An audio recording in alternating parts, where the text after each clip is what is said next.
Un chat tombe d'une fenêtre, retourné tête en bas. Une fraction de seconde plus tard, il touche le sol sur ses quatre pattes. Ce n'est pas de la magie, c'est l'une des chorégraphies les plus rapides et les plus précises de tout le règne animal. On dit souvent qu'un chat retombe toujours sur ses pattes, comme si c'était une règle absolue de la nature, presque une loi physique à lui tout seul.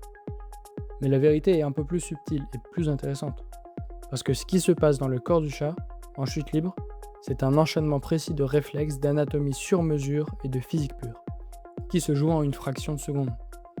Et comme souvent en science, le mythe qu'on connaît, il est à la fois vrai et faux. Aujourd'hui, on démêle tout ça. Tout commence dans l'oreille. Dès que le chat sent qu'il tombe, qu'il n'y a plus rien sous ses pattes, son système vestibulaire, logé dans l'oreille interne, détecte instantanément l'orientation de son corps dans l'espace. C'est le même système qui te permet à toi de savoir si tu es debout, allongé, même les yeux fermés. Chez le chat, ce système envoie l'information au cerveau en une fraction de seconde. Tu n'es pas dans le bon sens.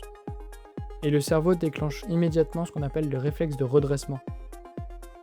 D'après les sources, le chat va alors tordre son corps en deux segments distincts, l'avant et l'arrière du corps, tournent dans des directions différentes, presque comme deux moitiés qui se désynchronisent volontairement pour permettre une rotation rapide. Puis il ramène ses pattes sous lui juste avant l'impact. Tout ça en souvent moins d'un quart de seconde. Mais ce réflexe ne fonctionnerait pas sans un corps capable de l'exécuter. Et là, le chat a un avantage anatomique presque unique.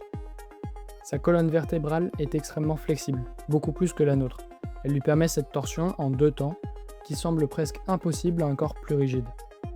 D'autre part, ces clavicules sont dites flottantes, c'est-à-dire qu'elles ne sont pas reliées rigidement au reste du squelette, ce qui donne aux pattes une liberté de mouvement supplémentaire pendant la rotation.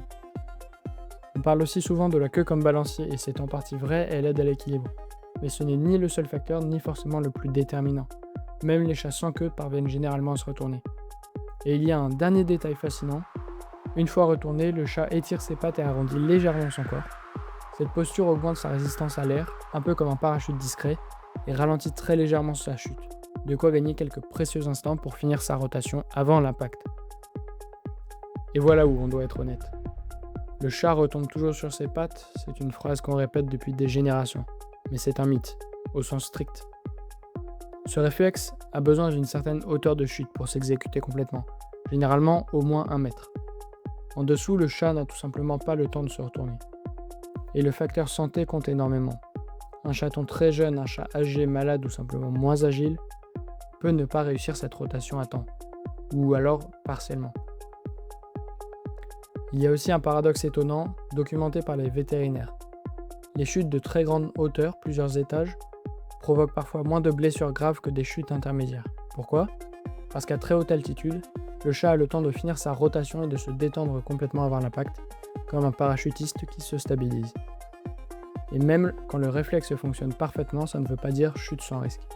Le chat peut très bien se redresser et se blesser quand même à l'atterrissage. Fracture, traumatisme interne, le risque existe même pour un atterrissage réussi sur les quatre pattes. Ce qu'on appelle souvent une magie féline est en fait l'un des exemples les plus élégants de ce que peut produire l'évolution. Un système nerveux ultra rapide, une anatomie taillée sur mesure et une physique des fluides utilisée à son avantage.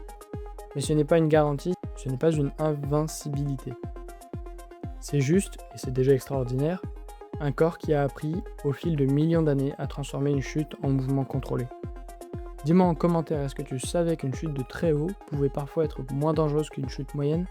Et n'oublie jamais, savoir, c'est cesser d'être un étranger face à l'immensité.